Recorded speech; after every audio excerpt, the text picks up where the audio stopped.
1,000 years ago, a massive caravan departed from Damascus, the heart of the Muslim world, bound for Mecca on the sacred pilgrimage of Hajj. Hundreds of faithful travelers, including women, children, and scholars, carried their life savings and dreams across the desert roads. But when this peaceful convoy reached the borders of Palestine, everything changed in an instant.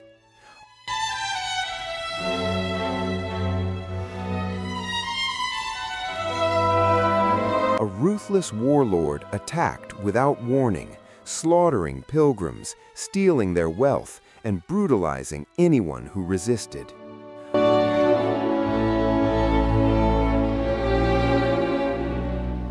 Among his victims was someone he should never have touched, the sister of the most powerful Muslim ruler on earth. That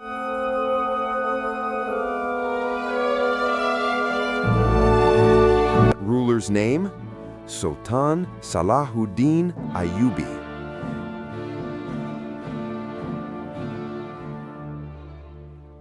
And this single act of violence was about to reshape the destiny of 3 continents.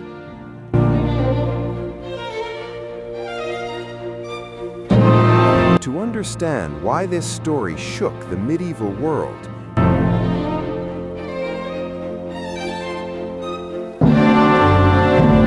we need to understand what Palestine meant to every Muslim alive.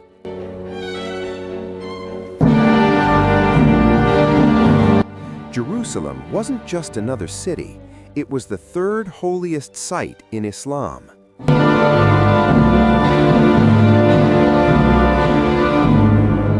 This was the land where Allah sent his greatest prophets, Abraham, David,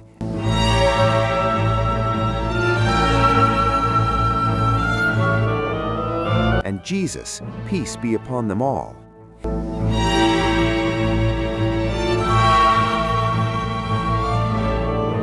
It was here that Prophet Muhammad, peace be upon him,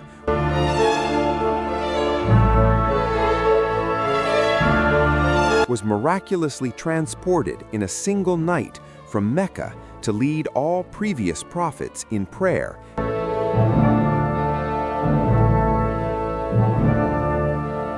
at the Al-Aqsa Mosque before ascending through the heavens.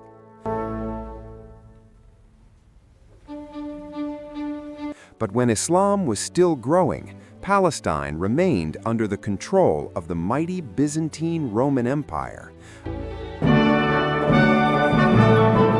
a superpower that had ruled the Mediterranean for centuries.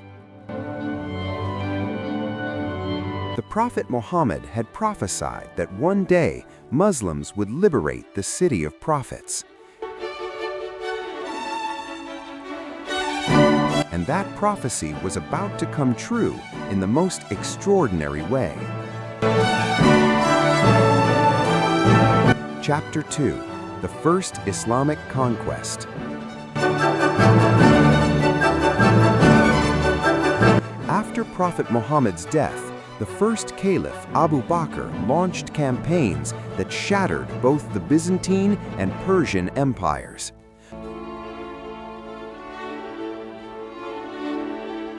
But it was the second caliph, Umar ibn al-Khattab, who achieved the impossible.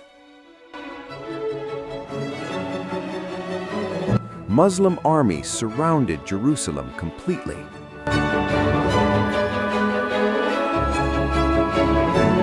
The Christian leader, desperate for help, begged the Byzantine emperor for reinforcements. But Umar had broken Roman power so decisively that no help came. Faced with certain defeat, the city's patriarch made an unprecedented offer.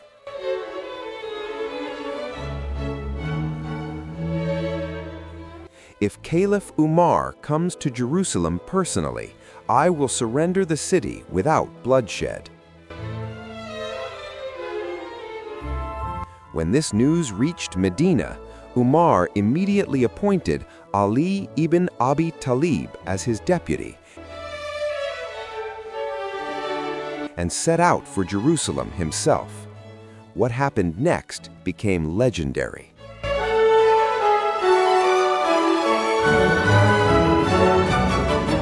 Seeing Umar's humility and justice, the patriarch kept his word.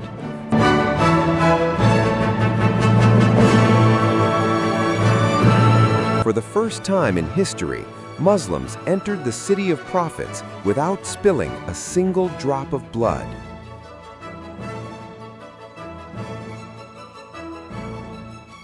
Umar walked to the site where Solomon's temple once stood, now reduced to rubble and garbage.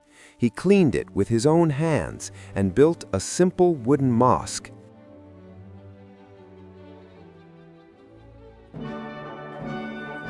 Bilal ibn Rabah gave the first call to prayer, and Muslims prayed where prophets had walked for millennia.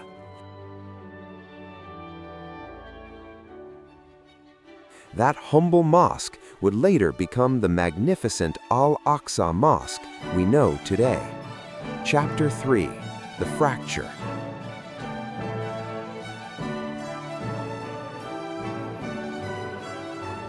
For decades, Palestine flourished under Islamic rule. Muslims, Christians, and Jews lived together in peace. The city was expanded, developed, and protected. But then came the civil wars. After a series of internal conflicts and the rise of different dynasties, the Umayyads, then the Abbasids, the once unified Islamic empire began to fragment. By the 11th century, Muslims were fighting Muslims for control of territories, including Palestine.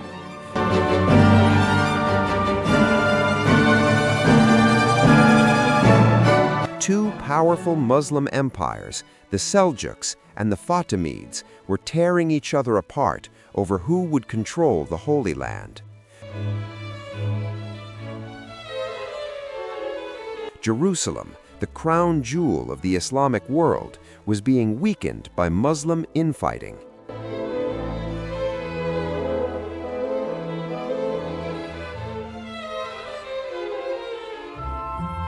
Ironically, the very wars meant to protect Palestine were destroying it. The city's walls cracked, its defenses crumbled, and its unity shattered.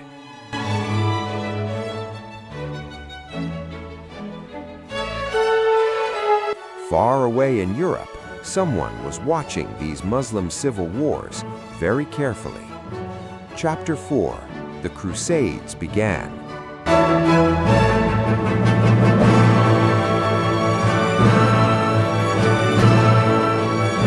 Pope Urban II was the most powerful man in medieval Europe.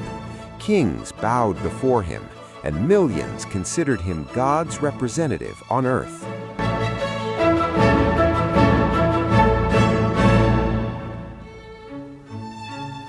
In 1095, he delivered a speech that would unleash 2 centuries of religious war.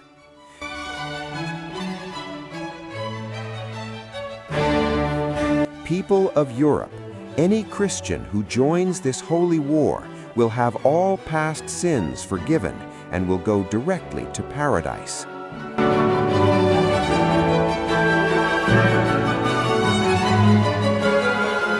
This wasn't just about religion, it was about power, wealth, and revenge. The Pope's agents spread across Europe, telling lies about Muslims supposedly torturing Christians and desecrating holy sites.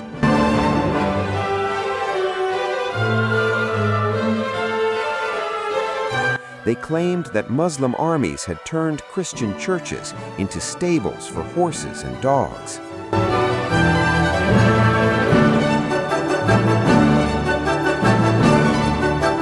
Europe was whipped into a religious frenzy. The First Crusade began as a disaster.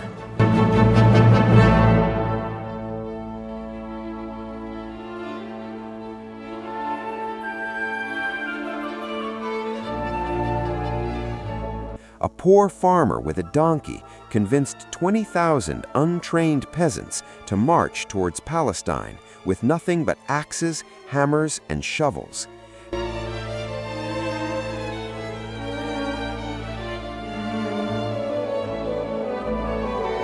They truly believed faith alone would deliver victory. Muslim armies annihilated them within hours. But the Pope learned from this failure.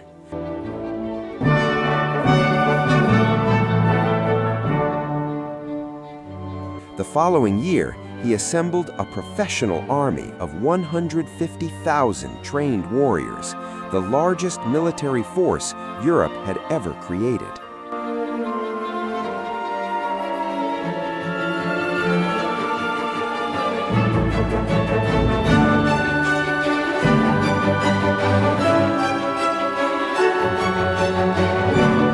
Chapter 5, The Fall of Jerusalem, 1231 to 1500. The Crusader army carved a bloody path through Anatolia and Syria. Muslims, weakened by their internal wars,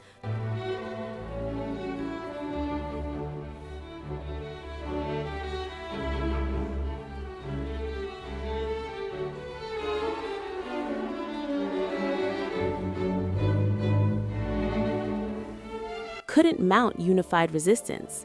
City after city fell until the Crusaders finally reached Jerusalem in 1099. The siege was brutal, but the real horror began after the walls were breached.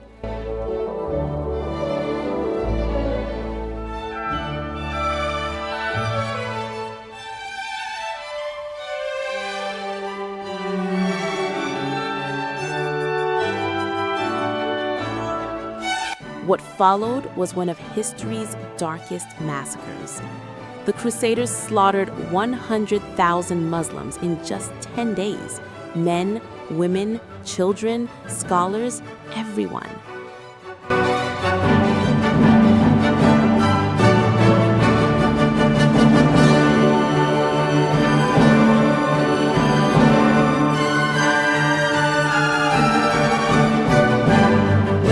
The blood in Al-Aqsa Mosque was so deep it reached the killers' knees. They didn't spare Jews either. Entire Jewish families were burned alive in their synagogues. One crusader wrote, "Our bodies were red with Muslim blood as we went to our church to thank God for our revenge."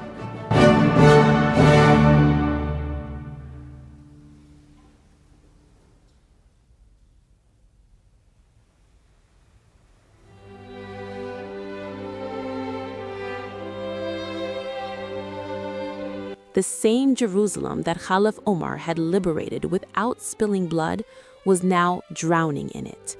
For Muslims worldwide, this was more than defeat. It was a wake-up call.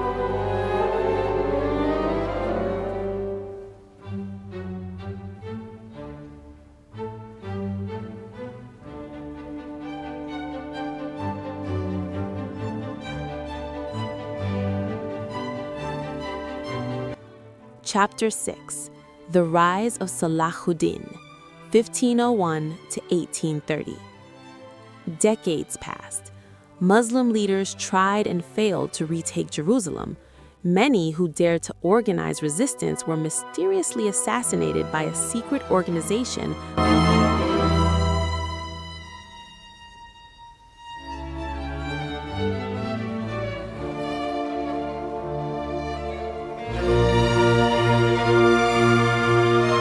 called the Hashashin, the original assassins.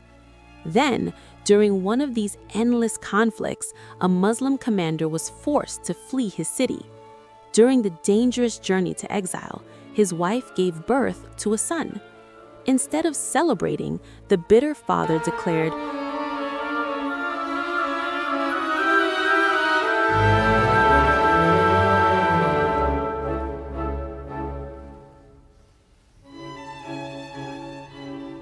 "This child is cursed. His birth has brought us nothing but exile and shame."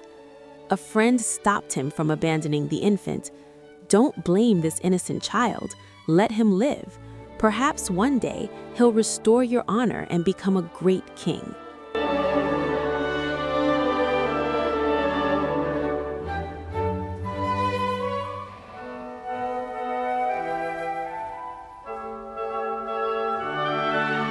That baby's name was Yusuf ibn Ayyub, later known as Salahuddin Ayyubi. Salahuddin grew up in Damascus under the care of Sultan Nur ad-Din Zengi, a ruler obsessed with liberating Jerusalem.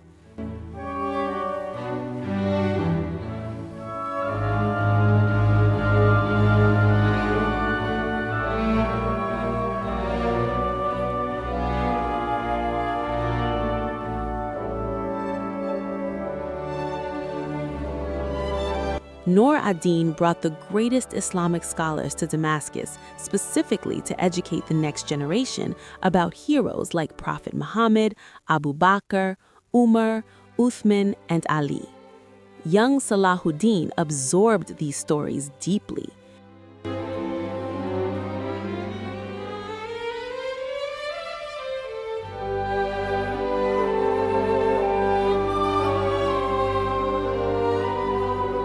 He learned swordsmanship from his uncle, Shirkuh, one of Nur ad-Din's top generals. At age 30, Salahuddin accompanied his uncle on a campaign to conquer Egypt.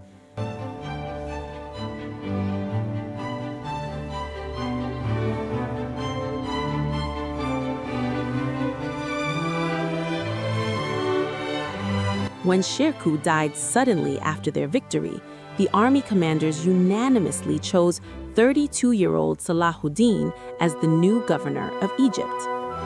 Chapter 7: Uniting the Muslims, 1831 to 2100.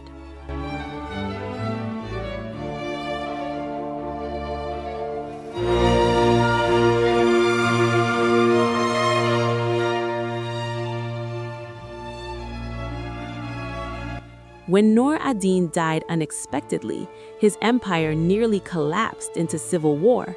His heir was just 11 years old. Muslim governors began fighting each other for control.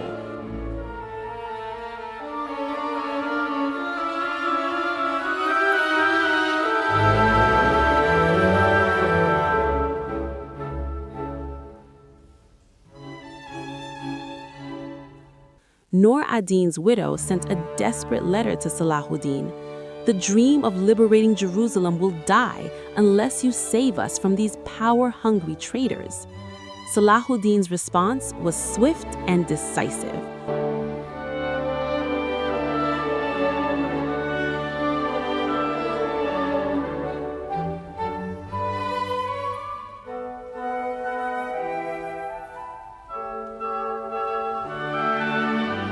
Whoever has weakened the Muslim empire after Nur ad-Din's death will answer to me personally. He marched from Egypt to Damascus and without a single battle became the ruler of the entire Muslim Middle East.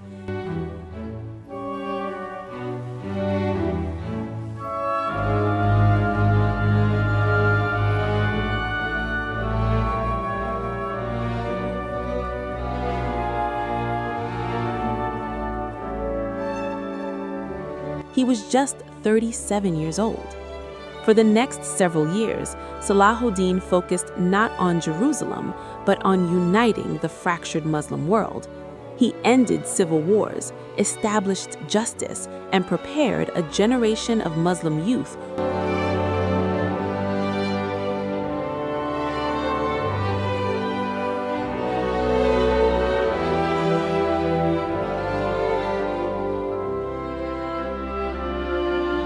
who cared about one thing: Jerusalem. During this time, the Hashashin sent 3 assassins to murder him in his tent.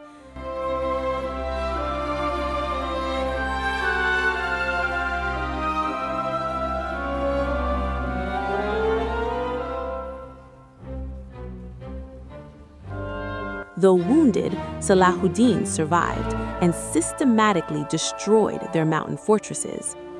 Finally, Salahuddin was ready. He just needed the right moment to justify breaking his truce with the Crusaders.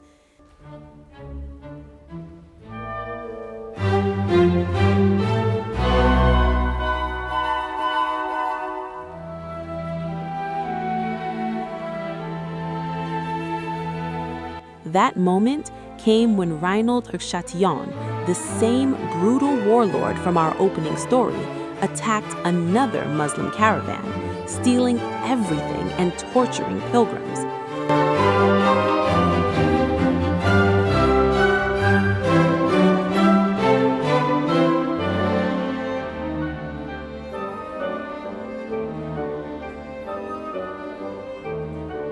But this time, one of his victims was Salahuddin's own sister.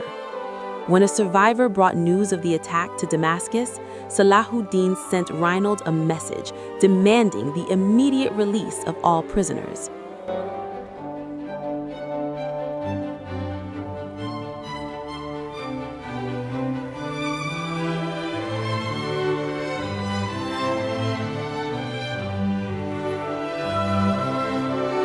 Reinald's reply was pure blasphemy. Go tell your prophet Muhammad to come and free them himself.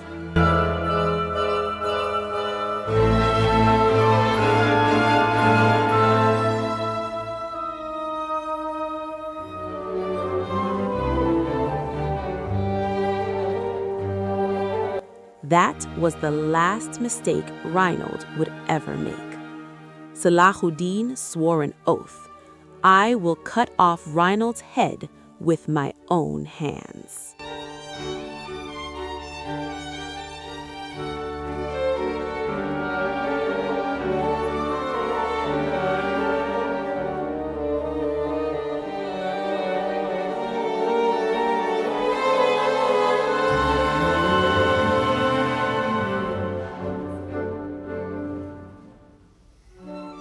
Chapter 9. The Battle of Hattin, 2401 to 2700. Muslim armies assembled and marched toward Palestine. Salahuddin's strategy was brilliant.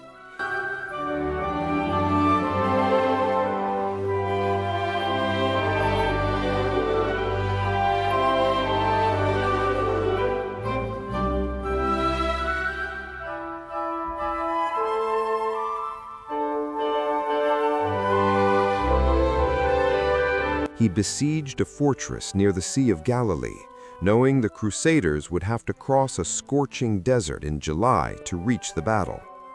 The Crusader leadership was divided.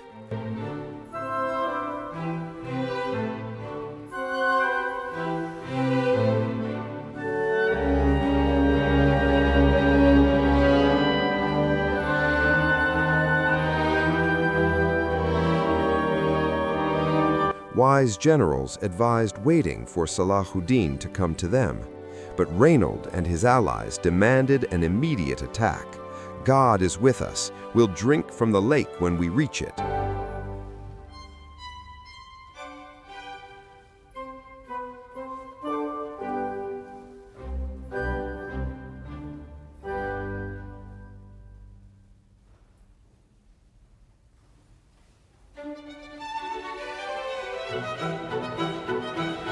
The Crusader army began their death march across the desert with minimal water supplies.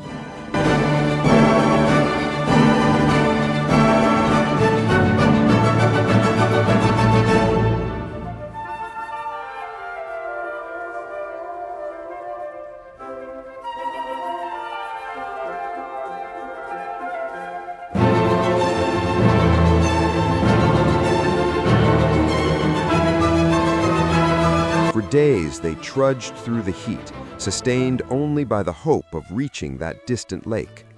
But when they finally arrived, they found Salahuddin's entire army positioned between them and the water.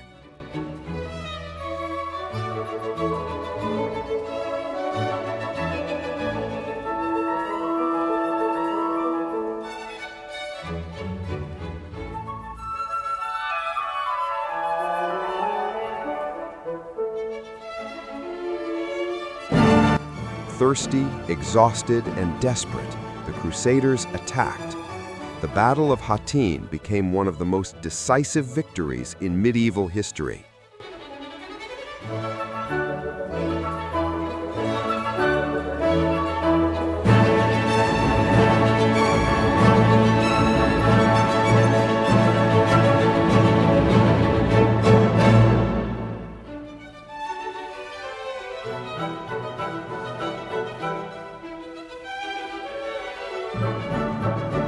Salahuddin watched from a hilltop as his forces systematically surrounded the enemy.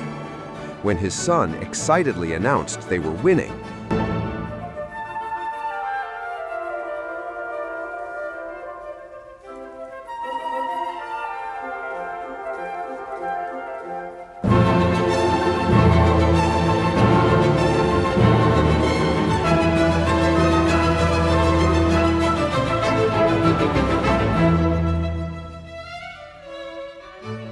Salahuddin remained calm. We haven't won until their king's tent falls. Only when the Crusader royal pavilion finally collapsed did Salahuddin prostrate in gratitude to Allah.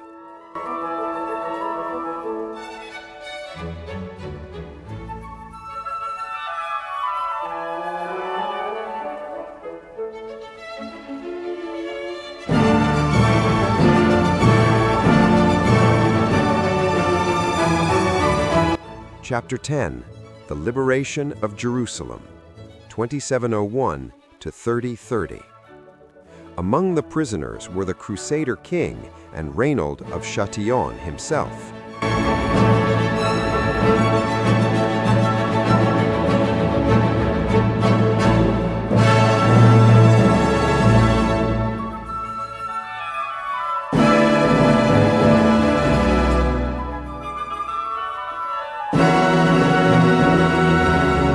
Salahuddin offered the exhausted king water to drink. When the king shared it with Reynold, Salahuddin clarified, "You gave him that water, not me. I am not bound to show him mercy."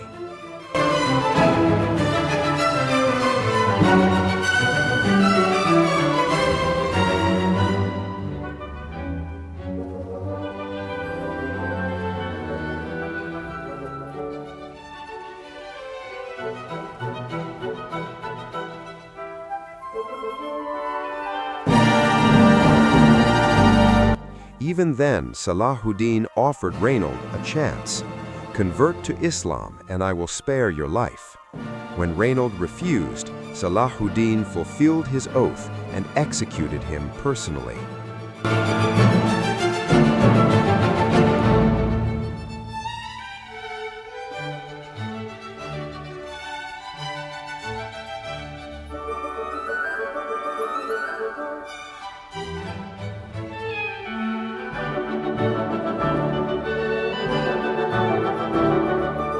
Now the path to Jerusalem lay open. The remaining Crusader leadership under Balian of Ibelin threatened to burn the entire city rather than surrender it. After negotiations, Salahuddin made an extraordinary offer.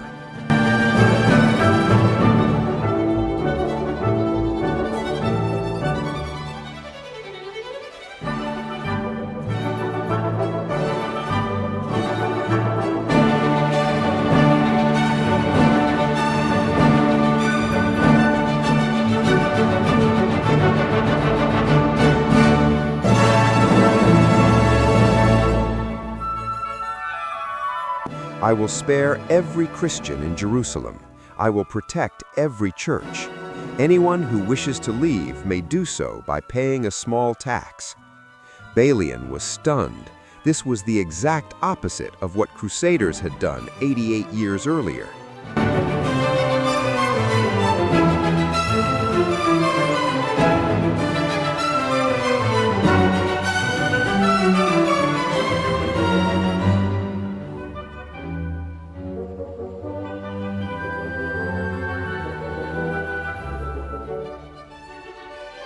Under these terms, I surrender Jerusalem. Chapter 11, Justice and Mercy, 3031 to 3300. Salahuddin's entry into Jerusalem deliberately echoed Prophet Muhammad's conquest of Mecca.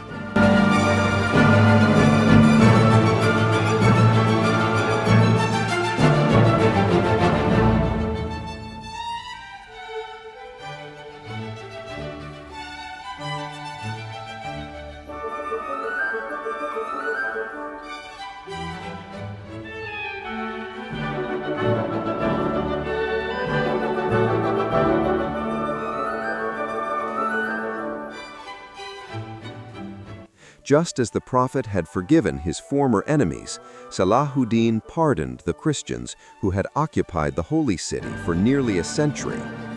He cleaned Al-Aqsa Mosque and installed the pulpit that Nur ad-Din had prepared years earlier.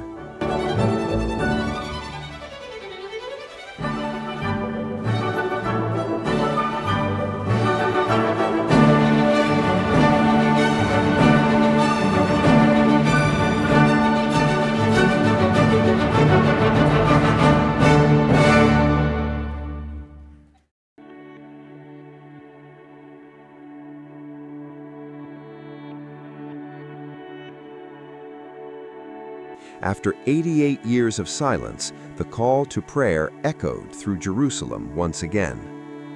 Salahuddin's mercy became legendary. He freed elderly Christians without payment, then children, then women. When young Crusader prisoners had no money for ransom, Salahuddin paid for their freedom with his own gold.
His brother freed another 1,000 Christians. These acts of grace spread throughout Europe, making Salahuddin a hero even among his former enemies. When the Crusaders finally left Jerusalem, Salahuddin told their leaders, "Remember, this city is holy to you as it is to us. You are always welcome to return as pilgrims."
Chapter 12, The Final Campaigns, 3301 to 3530.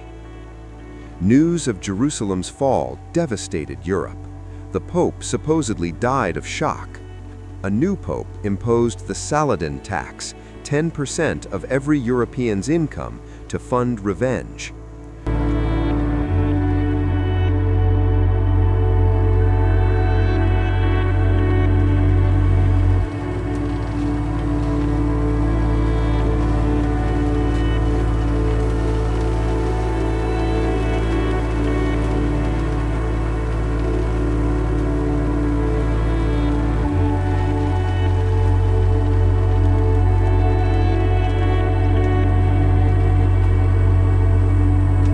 Richard the Lionheart led a massive new crusade, landing in Palestine with the largest fleet Europe had ever assembled. For 5 years, Salahuddin defended his conquests against wave after wave of European attacks. Though outnumbered, his united Muslim forces held firm. Eventually, the Crusaders gave up, keeping only 2 or 3 coastal fortresses before returning to Europe in defeat.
Salahuddin began planning to carry the war into Europe itself.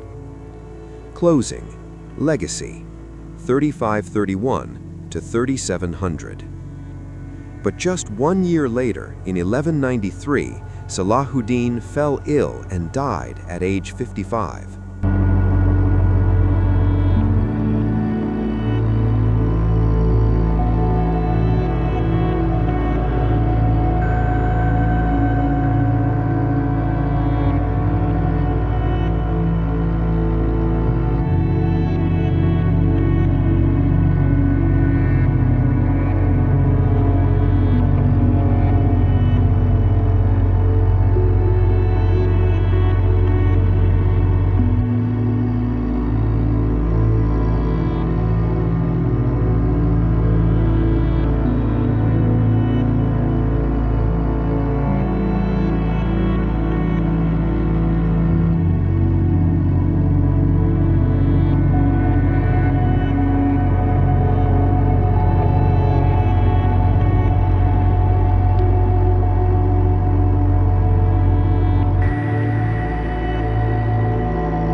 When his possessions were counted, this ruler of the richest empire on earth owned 1 gold coin and a few pieces of silver. He had given everything to his people and his cause. Salahuddin's conquest of Palestine was so decisive that no one could take it from Muslim hands for the next 700 years, until World War I destroyed the Ottoman Empire.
When British General Edmund Allenby entered Jerusalem in 1917, he allegedly kicked Salahuddin's tomb and declared, "Salahuddin, we are back." Today, as we witness events in Palestine, Muslims around the world wonder, where is the next Salahuddin?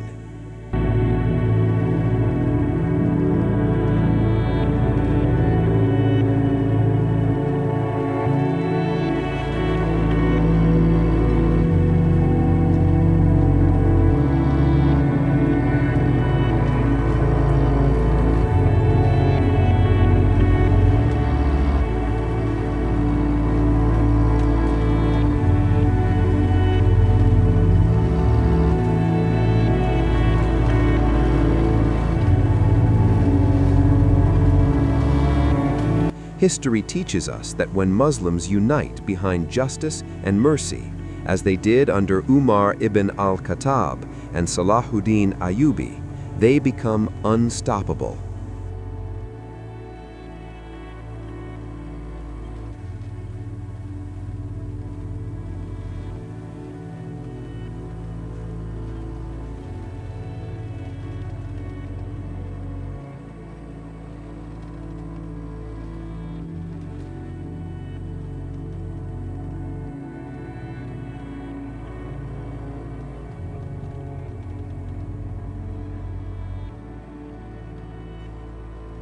The question remains, will that unity return?